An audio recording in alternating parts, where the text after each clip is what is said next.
John, I suppose Dean Cox, will he play this week? Have you worked that out as yet? Not exactly yet, but I think it's likely he's likely to play. He's pretty keen to play. And looking at his preparation, and he hasn't had massive ground time yet, so he may play this week. Your thoughts on the team and how strong it will be and how close it will be to the round one team? That's the hard one to answer at the moment. Embley will be fit to play this week. Shuey, not sure yet. He has to prove his fitness. Kennedy the same. But Hearn and Glass are available. We'll make the call on Mackenzie, see how he is after training tonight. So really, there's going to be no risk taken this week. It's about preparing for round one and, again, just preparation for the players. Andrew Gaff? He should be available this week, yeah.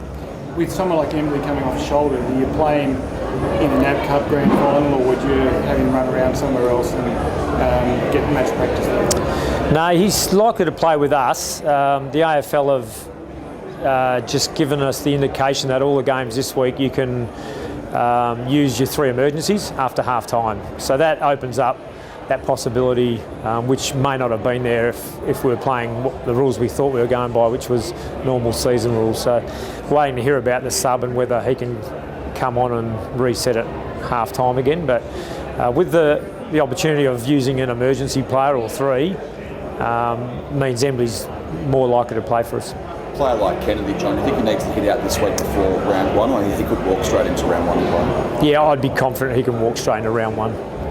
John, NAB Cup Grand Final, is that the best preparation in terms of intensity for round one? All the games are pretty intense, so whether we're in the NAB Cup Grand Final this week or like Fremantle playing Hawthorn here, they're going to be great hit-outs. With the 3 emergencies, John, will you use all of those, or do you want? Not sure yet, no. So we only got that notification yesterday, and we'll meet at lunchtime today to go through what that means to us. What have you made of Adelaide so far in the NAB Cup? Been very impressive. Yeah, I think they're having a couple of senior players back available, and the way some of their younger players have developed, they're in a very, very similar situation to us, I think. All you guys coming through. Patrick Dangerfield's been in great form back into the midfield rather than playing forward. Yeah, he's a talented player. Paul Pleasure back adds a lot to their lineup.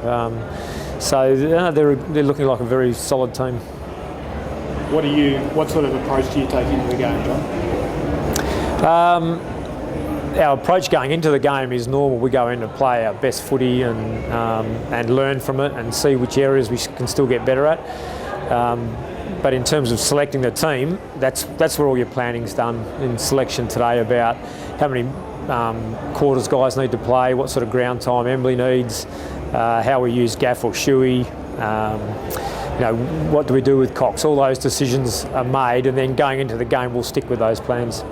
Do you feel like you're well placed for round one at this stage, or some things that could have gone better for you, some players that could have had? No, we're really happy with the way we're placed. So even the work we did prior to the pre-season competition starting, Josh Kennedy had a lot of work under his belt, so it's not as though he hasn't trained alongside the other forwards much. He's done a lot of work beside him. So, other than not having Josh and Lynchy out there this week, everyone else is playing alongside each other and getting to know. So Hams and Hill, Whedon all getting a bit of footy together, which is great.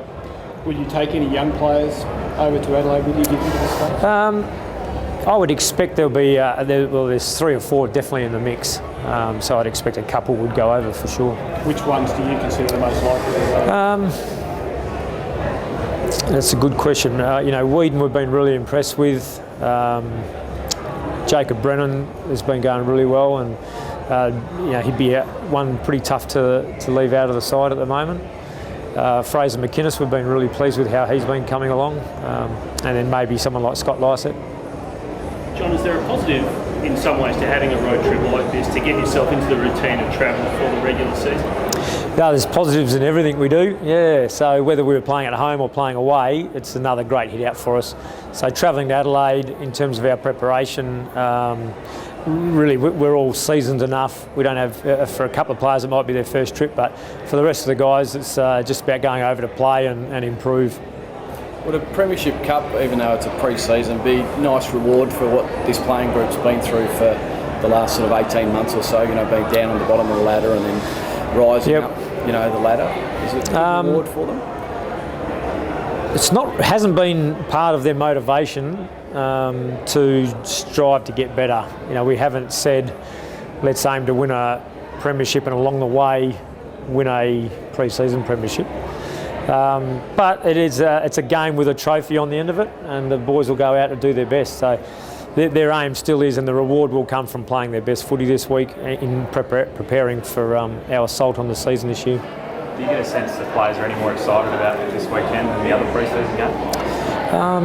I think so, yeah. I think they definitely are more excited about it. How does the grand final change your preparation? Or you weren't in the grand final this week, just to be playing the same players in the same way? Yeah, we'd be going through the exact same process. In your speech, you said that your ambition wasn't to finish in the top 4 last year, it's about winning a Premiership. Do you feel like you're well and truly in the go zone for that now? Well, we are still working towards achieving that, yeah, absolutely. So when the time comes and when we're ready, my belief is that you really need to be finishing in the top 2 to say that, history shows the top 2 teams are the biggest chance of winning the flag. So we've got to prove that we're good enough to be in that top 2, and that's still a challenge. There's some good sides up there. So we've got to see if we've taken more steps forward, because right at this moment, not too many rate us in the best 2 in the comp. That's our challenge.